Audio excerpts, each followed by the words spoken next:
గుమ్మ నేను ఆగకపోతున్నవో అలసుగా చూస్తున్నవో నీ సొమ్మేమన్నడిగిన్నా సోకుల పడుతున్నవో సొమ్మ సిల్లిపోతావో నీ ఎంట తిరుగుతున్ననని అలసైపోతున్ననా నువ్వే కావాలనొస్తే నన్నే కాదంటవా ఓ పిల్లగా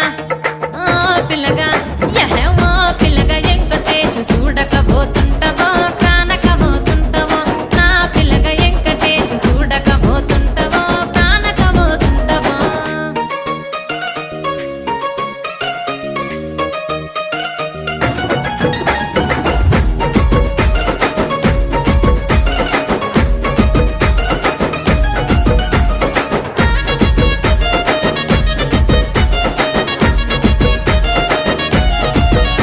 ఓయ్ కండ్లకు కాటుక వెడితే కన్యాకుమారి